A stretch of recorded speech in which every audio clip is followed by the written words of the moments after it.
સાબરકાંઠાના ખેડબ્રહ્મા શહેરમાં સતત બીજા દિવસે ગ્રાહકોના ખાતામાંથી એકાએક પૈસા ઉપડી ગયા। ખેડબ્રહ્મા શહેરમાં સેવિંગ ખાતામાંથી જાણ બહાર 5,000 રૂપિયા ઉપડી જતા ખળભળાટ મચ્યો। બંને ખાતાધારકના મોબાઈલમાં ડેબિટનો મેસેજ આવતા ગ્રાહકોએ બેંકમાં તપાસ કરી। ખાતાધારકોએ બેંકમાં તપાસ કરતા જાણવા મળ્યું કે ખાતામાંથી અચાનક જ પૈસા ઉપડી ગયા હતા। ઓટીપી કે એપ્લિકેશન ડાઉનલોડ કે ઓનલાઈન સાઇટના ઉપયોગ વિના જ ખાતામાંથી પૈસા ઉપડી જતા ગ્રાહકોમાં ચિંતા વ્યાપી। 12 કલાકમાં ખેડબ્રહ્મામાં 2 ગ્રાહકોના ખાતામાંથી પૈસા ઉપડી જતા ગ્રાહકોમાં ફફડાટ ફેલાયો।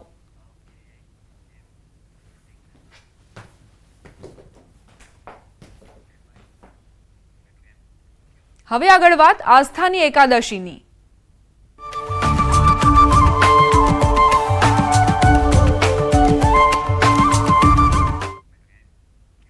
મંદિરમાં સામાન્ય રીતે દૂધ, પુષ્પ, મધ જેવી ચીજવસ્તુઓ ભક્તો દ્વારા ચડાવવામાં આવે છે, પરંતુ ક્યાંય તમે એવું જોયું છે જ્યાં ભગવાનને જીવતા કરચલા ચડાવવામાં આવતા હોય?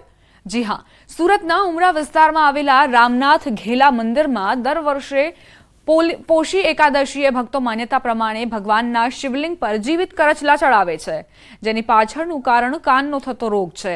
ત્યારે ચાલુ વર્ષે પણ પોષી પોતાની માનતા પૂરી થતા પોષી એકાદશીએ ભક્તોએ વર્ષો જૂના રામનાથ ઘેલા મંદિરમાં પહોંચી ભગવાન શિવને જીવતા કરચલા ચડાવ્યા।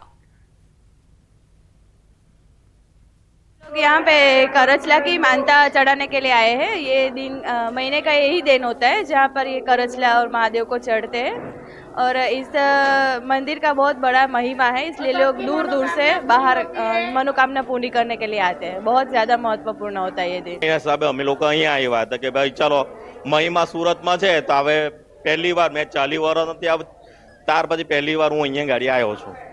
लोकोना कहेवा परथी करतला चराव्या छे, बहारथी लीधा छे करतला ने पछी अहींया मंदिरमां रामनाथ घेला महाराज ने चराव्या राम भगवान ने।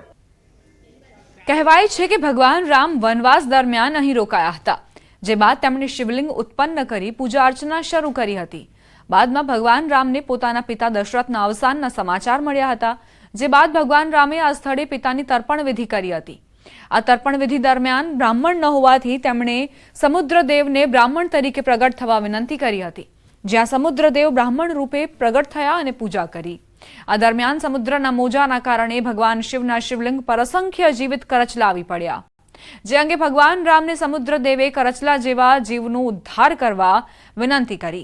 ત્યારબાદ ભગવાન રામે કરચલાના સન્માન માટે વચન આપતા કહ્યું હતું કે આ તપોવન ભૂમિના શિવલિંગ પર પોષ એકાદશીએ કરચલા ચડાવવાથી ભક્તોની કાનની રસ્સી જેવા રોગ દૂર થશે।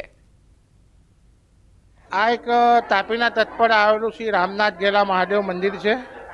આજે જે મહત્વ છે, આજે જે કરચલા ચડાવવાનો, જે કાનની અંદર રસી થતા હોય એની માનતા લેવામાં આવે છે, ને ફક્ત વર્ષમાં એક જ દિવસ જે માનતા ઉતારવામાં આવે છે, આ ફક્ત પોષવદ એકાદશીના દિવસે। સુરતના ઉમરામાં સ્મશાન ઘાટ પર દારૂની રેલમછેલ જોવા મળી। રામનાથ ઘેલા સ્મશાનમાં આજના દિવસે મૃતાત્માઓની શાંતિ માટે તર્પણ વિધિ યોજાઈ છે।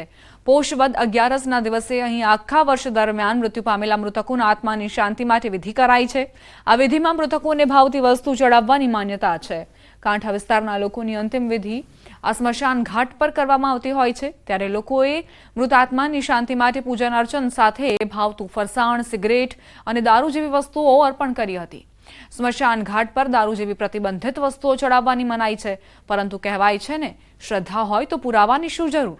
બસ આવું વિચારીને જ લોકો પણ તેમના પિતૃઓની તૃપ્તિ માટે વસ્તુઓ ચડાવે છે। મૃતકોને દારૂ, તમાકુ અને સિગરેટ જેવા વ્યસનો હોય તો તે પણ ચડાવે છે અને મૃતાત્માઓના મોક્ષની પ્રાર્થના કરે છે। આજના 11ના શુભ દિવસે અહીં રામનાથ ઘેલાની જાત્રા ભરાઈ છે। આ 11ના દિવસે અહીં આજુબાજુના ગામના લોકો અહીં આવી તર્પણ વિધિ કરે છે અને પોતાના જે મૃતક સગા સંબંધીઓને શાંતિ મળે એના માટે પ્રાર્થના કરે છે।